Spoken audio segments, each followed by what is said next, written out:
Okay, so the Giants lost 40 to nothing at home in the rain. It took some time to sit and think it over, or I slept on it, and that didn't really help. Now it's definitely too early to be doom and gloom about one loss, but it was a big loss, and and there's a lot to take away from that kind of loss.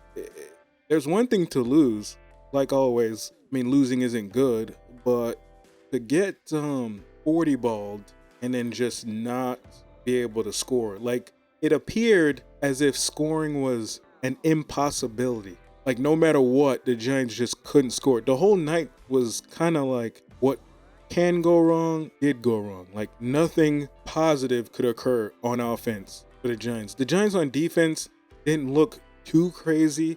It just probably got to the point psychologically where it's like, well, you're gonna kind of let up a bit, and then they were able to run because Dak wasn't really doing anything on offense. Like I think the Cowboys have something to worry about on that front. Their offense was not clicking, but again, it's probably in tribute to how much teams rest the starters during the preseason. Just basically don't play any starters during preseason, so the first few weeks of the regular season it is going to not be, the offenses aren't going to hum. It's just a lot easier for defenses to be in the right place, have their timing down, and then just look a whole hell of a lot better than most offenses. But that's not universal.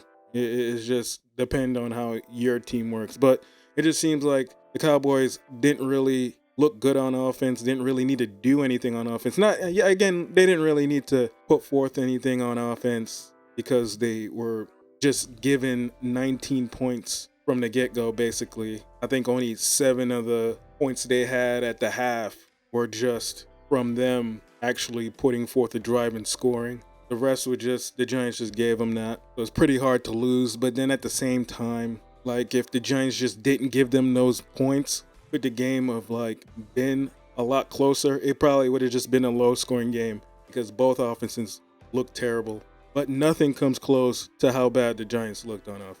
People couldn't catch. Saquon fumbled.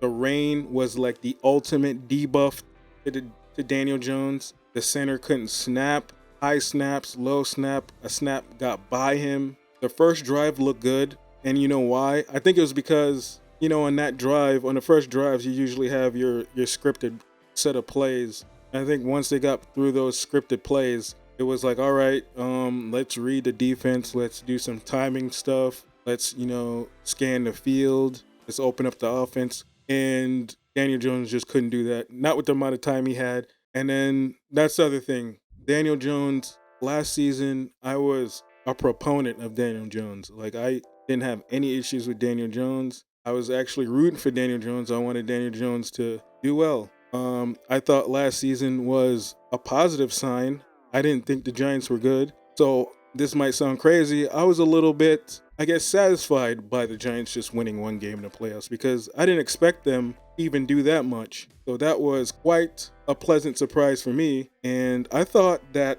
was a nice stepping stone for Daniel Jones. And then it was just the sky's the limit from there. I thought eventually we would get pieces in the offseason, which we did. We got pieces on offense, we got pieces on defense, we drafted. And I thought that this package that we put together, this team that we have heading into this season, would be able to allow Daniel Jones to open up the playbook, or the coaching to open up the playbook a bit more for Daniel Jones. We got some speedsters now, and this would allow him to get these stacked boxes off of him, because that's been the go-to move for defense is just stack the box. All we got is Saquon. Daniel Jones can't throw. He can't do anything deep. He's not that bad of a deep thrower. He's just not very consistent, and he's not going to read the field right. And I think that's what defenses just bet on, and that looked like it came to fruition in that last game against the Cowboys.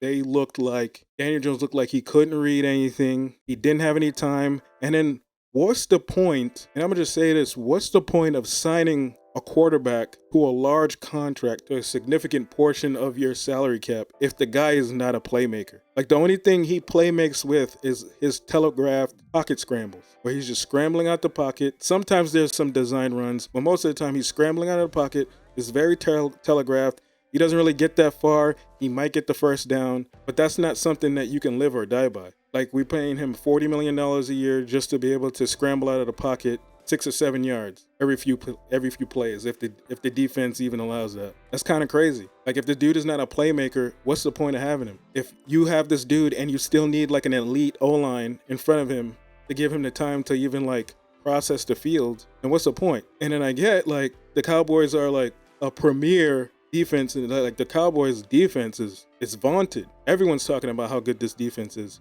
but that still doesn't give the excuse to just not be able to do anything. Isn't that a bit crazy? Like, they can't, or the Giants couldn't do. It's like the Cowboys had the Giants playbook. It's like they knew what they were coming out there with. And it's like, we never seen the Cowboys before in our lives. Like, we don't have any film, or if we were using film, they must be completely different now. They must be doing something completely the opposite of what they had on film last season, because we were not prepared for this game whatsoever. We had no idea what the Cowboys were doing on defense. They even like hope to make plays out there. Like, it got to the point, the only reason I was watching the game anymore was just to see if it was even possible for the Giants to score. And I guess it wasn't. It was not possible. The other thing is that maybe, well, big picture, this was just one loss in the season with many more games to go. We have Arizona coming up, and a lot of media and a lot of other Giants fans with channels are saying that luckily we have Arizona coming up, so we can at least win that game. But you know what's crazy? What if we lose that game too? I'm actually more inclined to want a tough matchup to come up, and then we beat that tough team, or we play really well against a tough team. So it's like, okay, it kind of recalibrates. It kind of like cleanses the palate from that 40-0 loss, where you can say, okay, it is a legitimate team. It's not a joke team.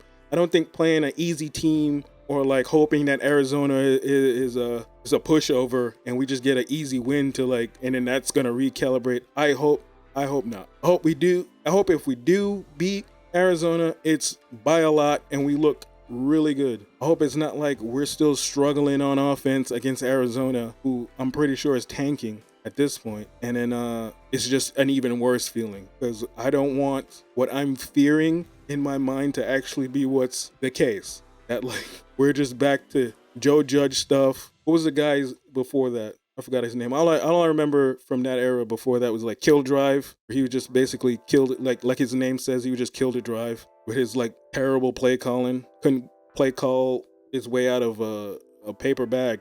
He couldn't. Anyway, I don't got anything clever for that. I don't even know why I tried to even bring that up. I don't have anything clever analogies for that anyway. But again, it's just one game. Hopefully we forget about this like 6 weeks from now. This won't even matter. It'll be like, oh, you remember that? We just like laugh and smile when we think back at how bizarre this game was and how much of an outlier it was. It wasn't actually real. But anyway, if you enjoyed the video, give it a like, subscribe if you're new, and tell me what you think about your feelings towards this Giants loss and how you project the Giants to perform from here on out.